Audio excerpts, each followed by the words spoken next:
ngayon ay susubukan na natin itong 3GS Foliar Fertilizer, kung saan libreng ipapagamit sa atin ni Sir Franklin Luna.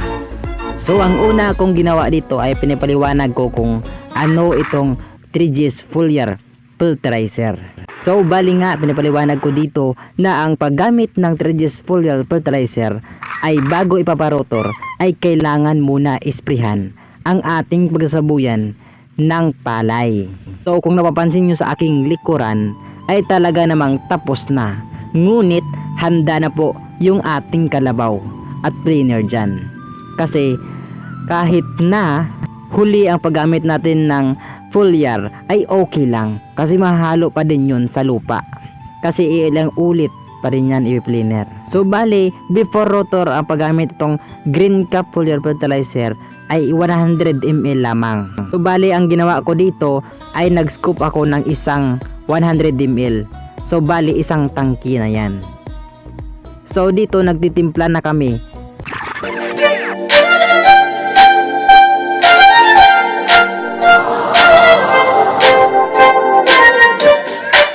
So bali pagkatapos naming magtimpla ay agad naming inumpisahan ang paggamit nito.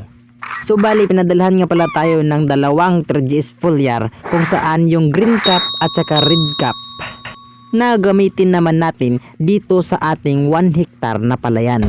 Sa mga gustong magtanong kung magkano yung Green Cap at saka Red Cap ay nagkakahalaga lang yun ng 3,000 at 4,500. Yung Green Cap na 4 liters ay 3,000 pesos. Then yung Red Cap ay 4,500 pesos. So bali baka magtatanong kayo kung ano itong Green Cap at Red Cap. So ipapaliwanag natin ito. Ang dalawang ito ay with soil condenser plant and fruit booster and enhancer, biostimulant at bioorganic. So kung gusto mo ng mas maganda at mas masaganang ani pero minus gastos, ay ito na ang sagot sa problema mo.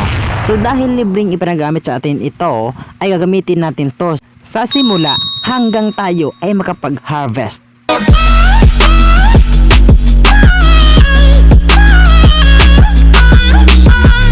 Sana abangan nyo kami hanggang makapag-harvest kami. Dahil ang paggamit ng 3GS Foliar Fertilizer ay mula rotor hanggang sa makapagbunga ito.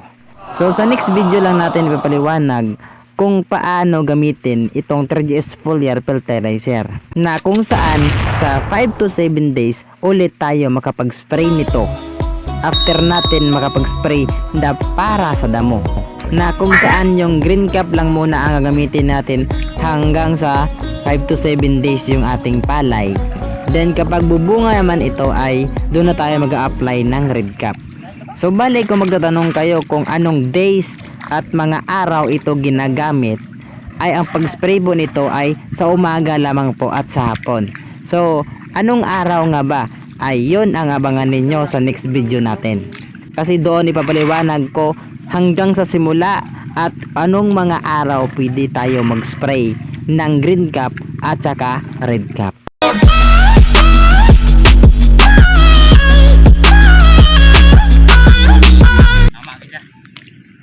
Hi!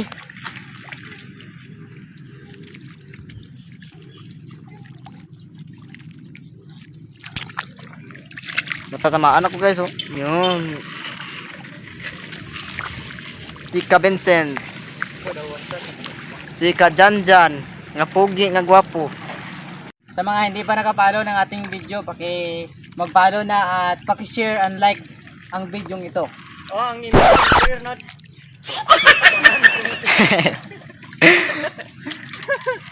Tawa yun, no? Page ni Ka Vincent. Amo lang to, thank you. Kapitan sila matapos. Yan. Doon na sila banda.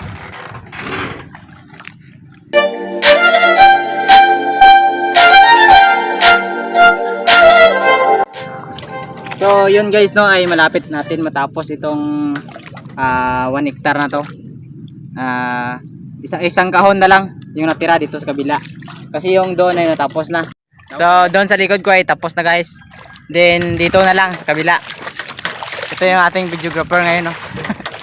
Nagarugo-tago. Oh, natatago. Tsaka yung kasama natin. Yon, yung isa. Pagod na, pagod. So, hawakin mo yung. Hawakin. Hawakin mo yung. Tapos dyan.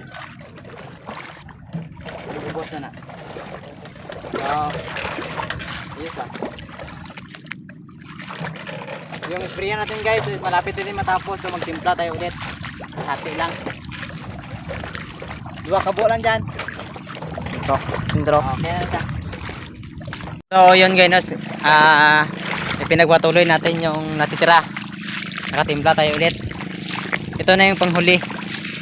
Panghuling kahon. So huling tangki lang din.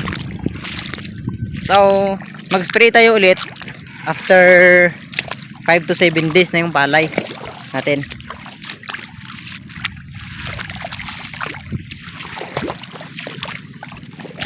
Sinusunod lang namin yung proseso.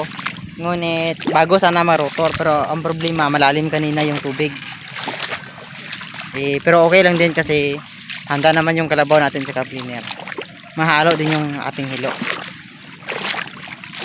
Siguro after ilang days ay mga Biyernes siguro ay madadayrikan na to ng palay.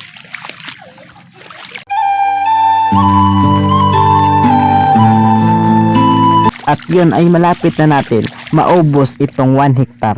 Kasi ninyo ay napakalawak yung ating area, no? Kasi yung target na area natin na susubukan itong foliar, 3GS foliar ay 1 hektar. So except sa pag-spray natin ng para sa hilamon ay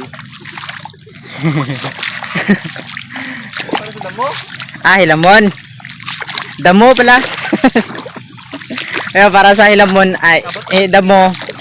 Ha? Abot. Abot yan. Abot yan. Mo ba gina? Oh. Tod. Tama lang yan mo na tapos tagay na.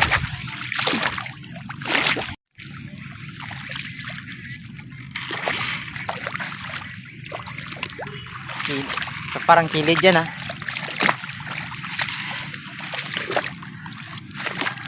So makikita nyo dito yung area natin, no?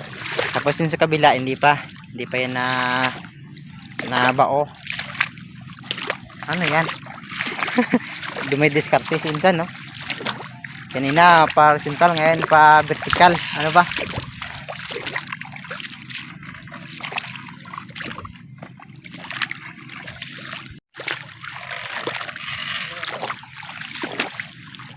So sa mga gustong magpa-shoutout ay just comment down below lang, no.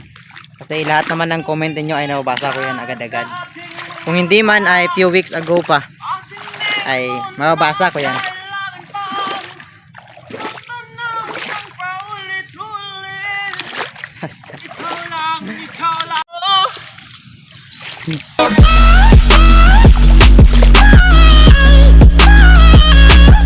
No, wala talagang hinugtapos na.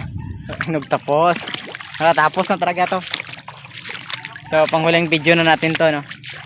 So kita-kits na ulit sa 5 to 7 days na spray ng 3GS foliar natin. Thank you talaga kay Sir Franklin Luna, no, na libreng ipinagamit sa atin itong 3GS foliar fertilizer, na kung saan ay mabibili yung green cup ng 3,000 saka yung 5 liters na red cup ay 4,500. So yun lang guys.